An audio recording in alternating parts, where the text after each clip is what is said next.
অথচ সাক্ষী সাবুত লোপাট করতে ব্যস্ত।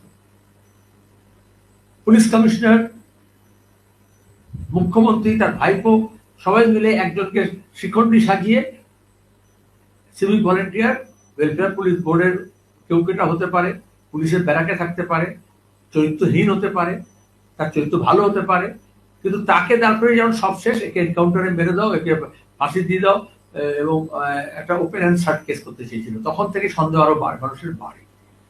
তারপরে বাড়ির সঙ্গে মিথ্যাচার করেছিল, এবং এখন দাঁড়িয়ে আমরা যেরকম দেখলাম আততায়ীরা, অপরাধীরা যে বাথরুম ব্যবহার করেছিল, যে ঘটনাস্থলে তারা সাক্ষী সাবুত দেখে যেতে পারে, সেটাকে নস্যাৎ করার চেষ্টা করেছে। গতকাল যখন গোটা রাত মানুষ জেগে, তখন দুষ্কৃতীরা পুলিশের উপস্থিতিতে পুলিশকে সাক্ষী রেখে তারা ভেতরে ঢুকেছে। কোনো কোনো পুলিশ ভয়ে ভেতরে ঢুকে গেছে, বাথরুম টাথরুমে, টয়লেটে, আপনারা শুনেছেন। কিন্তু এত ফোর্টিফাইড ছিল, যেখানে ডাক্তার ঢুকতে পারছিল না, যেখানে দাঁড়িয়ে আন্দোলনকারীরা ঢুকতে পারছিল না, সেখানে মিসকিনটা ঢুকলো কি করে?